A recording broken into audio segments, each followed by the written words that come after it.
It's strange how, when I tell people what I saw, they usually backfire with some sort of explanation. Well, it was probably this, or it might have been that. I mean, they all do it. Everybody has a suggestion of what I might have seen or what I probably saw. They never let themselves consider what I saw. It might actually just be what it is that I saw.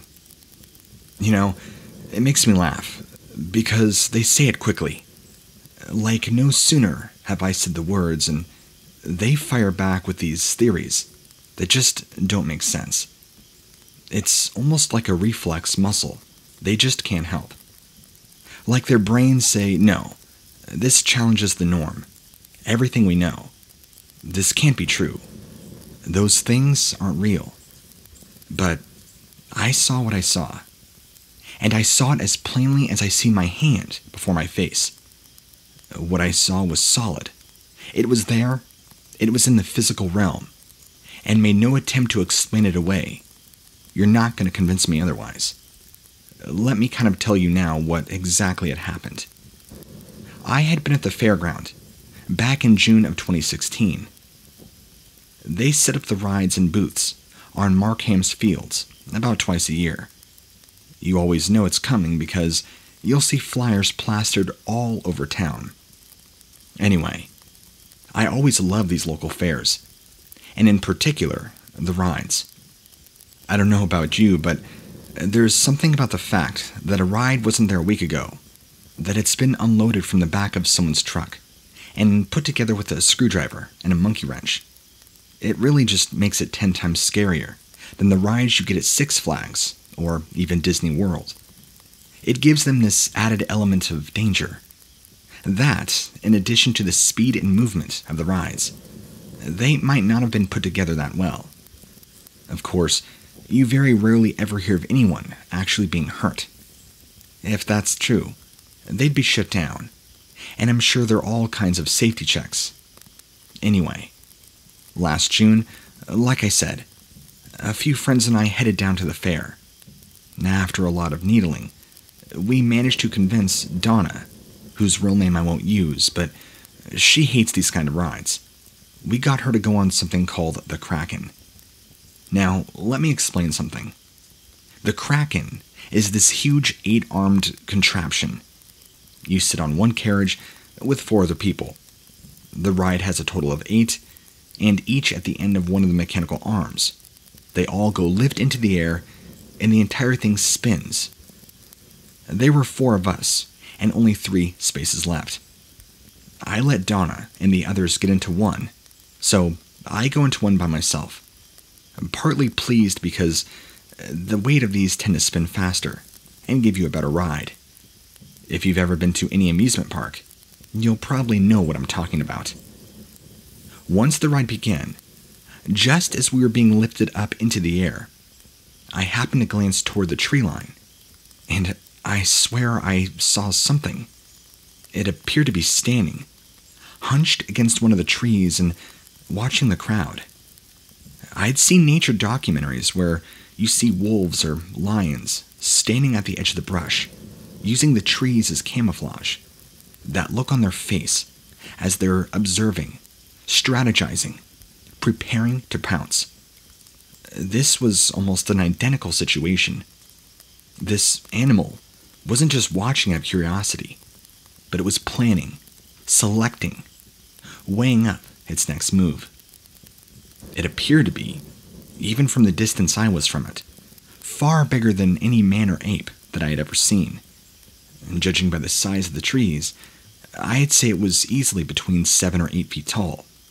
It was standing up on its hind legs, like a person would, but with this sort of backward lean, as if the hips were different than ours. From the glimpses I got, it seemed to be hunched, and it was not a person. I think the best way I could describe it would be some sort of cross between a dog and a man, or the kind of creature you see in horror movie films, like a werewolf, but not exactly a werewolf.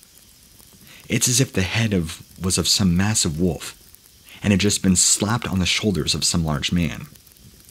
It appeared to be covered in this dark, light fur. Different patterns, but you could tell from the way it was built. It seemed very powerful, ready to leap out and grab anybody. I was screaming, but so was everybody else, because of the ride. I began pointing frantically at the trees, trying to get somebody's attention. Either this was the most elaborate prank I'd ever seen, or this was about to get deadly.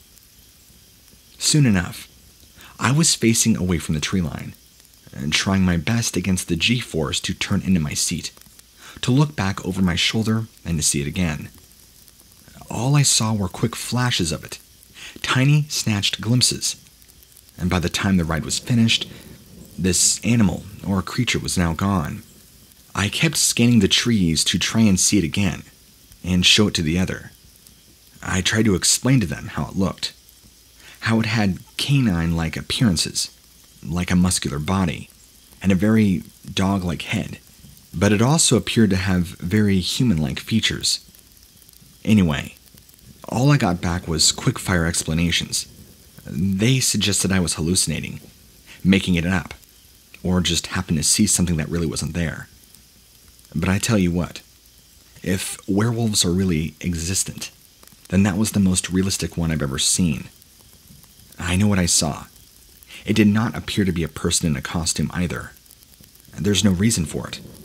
Why would somebody randomly be at the tree line, and that somebody be in an easily $3,000 costume, and to also be around 7 or 8 feet tall? I'll tell you what though, it freaked me out so much that sometimes when I'm alone at night, I still see it. I can't get it out of my head how it's something that just shouldn't exist, but it does. I would love to see if you have any answers on this.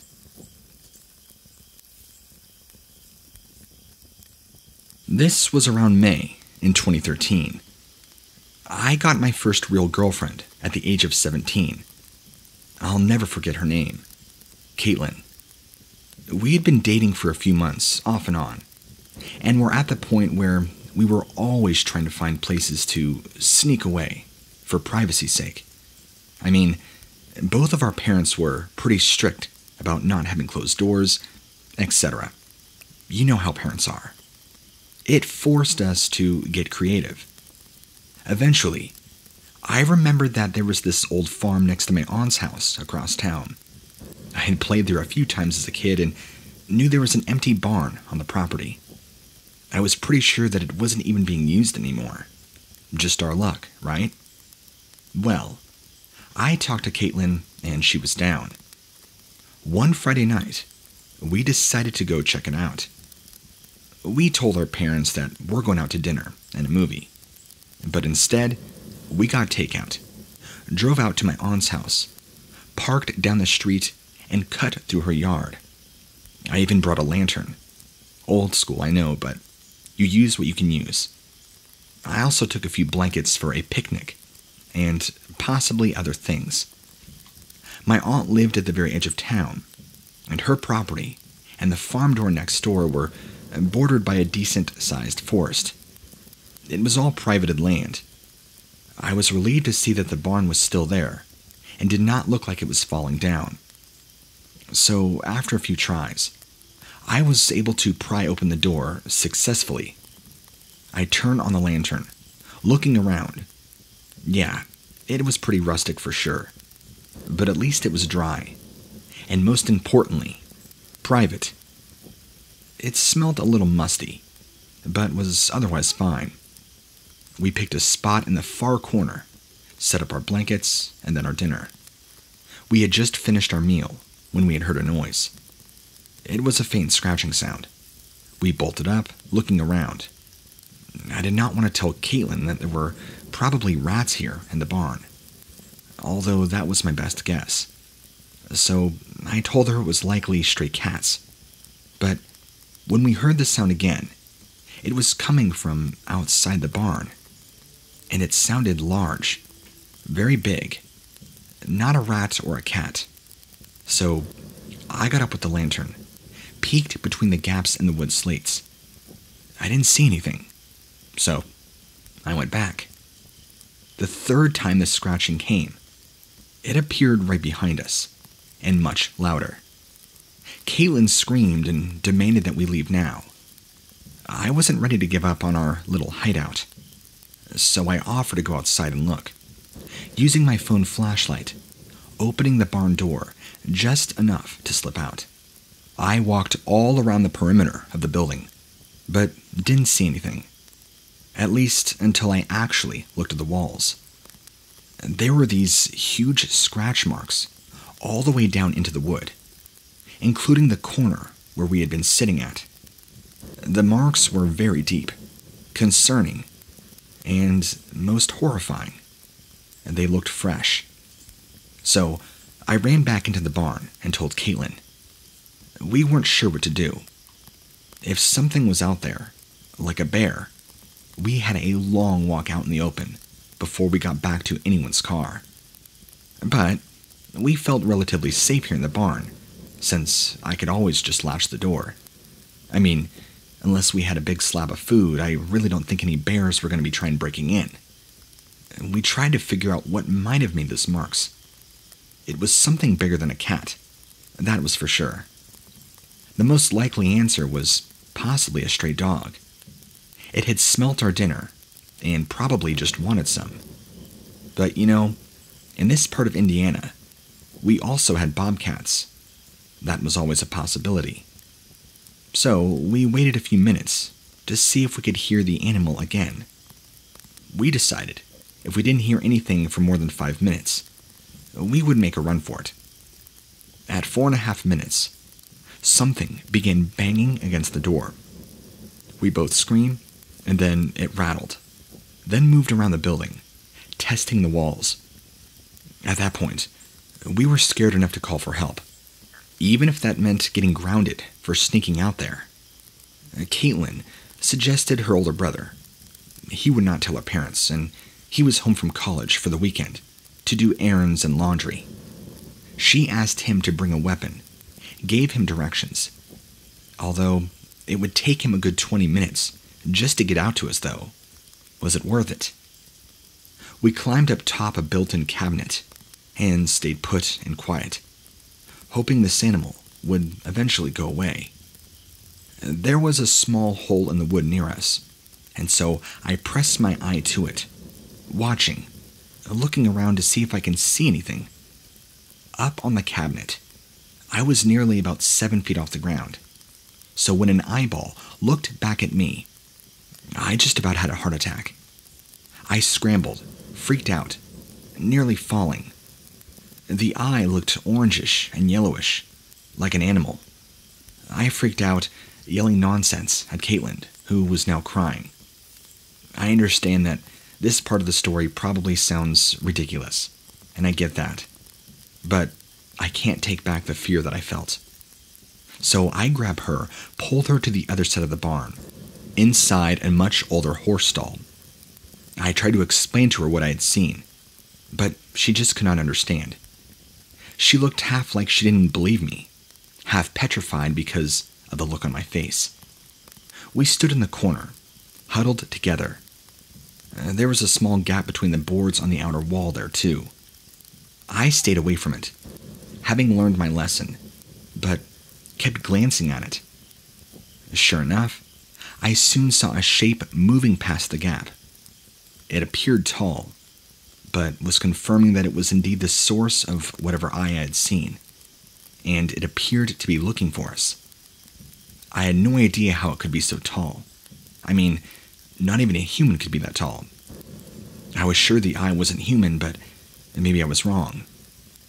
On the next pass, I see a flash of hair, and I knew I was right. Maybe it was a bear on its hind legs, and it somehow smelled food. I mean, I'm positive it wasn't human. So I leaned forward a little, despite Caitlin's trying to pull me back. And just in that moment, this hairy hand reaches through the gap, curling its long claws right around the wood, making every attempt possible to pull it off. That's when everything went haywire. We run out of the stall, standing in the middle of the barn, trying not to hyperventilate and pass out from sheer terror. Luckily, just then, we heard her brother calling for us. So we run towards the door, flung it open, knocking right into him. He was holding a baseball bat and looking very confused. I was about to tell him he needed to run when we all heard the growling sound. There, by the barn, appeared to be this animal, or our stalker. The tallest animal I've ever seen, and it was standing on 2 legs. Its face was like that of a dog, kind of like a Doberman pinscher, actually. Very sharp teeth, kind of orangey amber eyes, and it was staring at us, slowly backing and forth between us. It looked incredibly strong, full of muscles, and I was mesmerized, half in awe, half in complete terror at what I was looking at. It reminded me of if you took half demon, half man, and then splashed some dog features in there. But I don't know. Then, it raised its head into the air and began sniffing all around, but mainly in the direction of the forest. At the same time, Caitlin's brother hit us both in the back and yells at us to run. We all sprinted for the car, taking a chance and not looking back. Caitlin leaves with her brother, and I speed home faster than I've ever driven on those back roads, which is incredibly dangerous due to how curvy they are, and you gotta watch out for deer. But I don't think any of us cared at this point in time. Our survival instinct was clearly maxed out. So the next day, Caitlin decided to break up with me, and we could never tell anybody why.